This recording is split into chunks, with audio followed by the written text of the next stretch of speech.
আগামী 13 ডিসেম্বর শিলিগুড়িতে শুরু হচ্ছে নাট্যোৎসব 2024।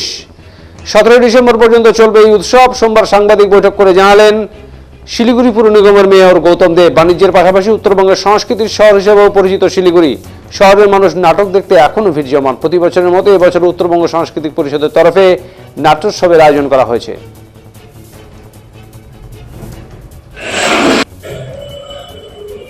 সাংস্কৃতিক পরিষদ নিবেদিত নাট্য উৎসব 2024 13 ডিসেম্বর শুক্রবার দীনবন্ধু মঞ্চে শুরু হবে।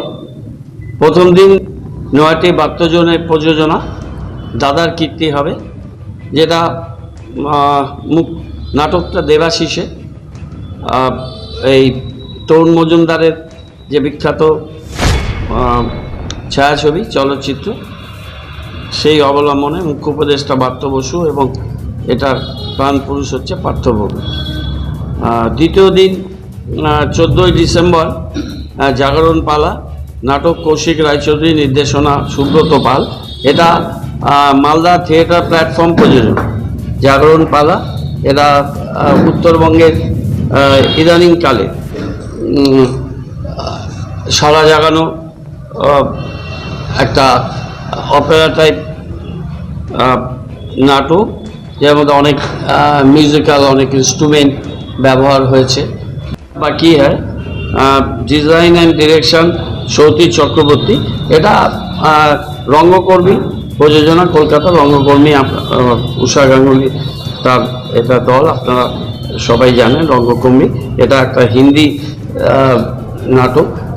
এটা আমরা রেখেছি আমাদের এই চিন্তা ভাবনা থেকে যে শিলিগুড়ির একটা বিভিন্ন ভাষাভাষী মানুষের জায়গা।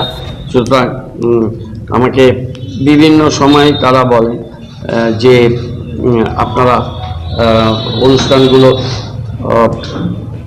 একটু যদি হিন্দিতেও যে একটা অনুষ্ঠান করা যায় তাহলে অনেক মানুষ, একটা লার্জার সেকশন, তারা তাদের নিজের যে মাতৃভাষা তাতে তারা অনেকটা স্বচ্ছন্দ বোধ করে। সেজন্য আমরা সব চিন্তা ভাবনা করে আবি রাত বাকি হয়। এটা আমাদের হচ্ছে রোববার 16 তারিখ সোমবার অন্য থিয়েটার কলকাতা প্রযোজনা রোমিও এবং জুলিয়েট।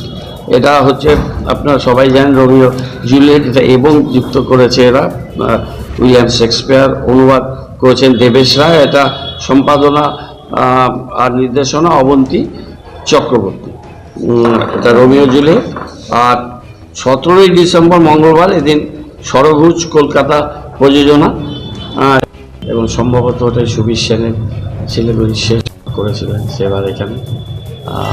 এবং মান্নাদের শেষ প্রোগ্রামও কিন্তু উত্তরবঙ্গ সাংস্কৃতিক পরিষদ করেছিল ইন্ডোর স্টেডিয়াম।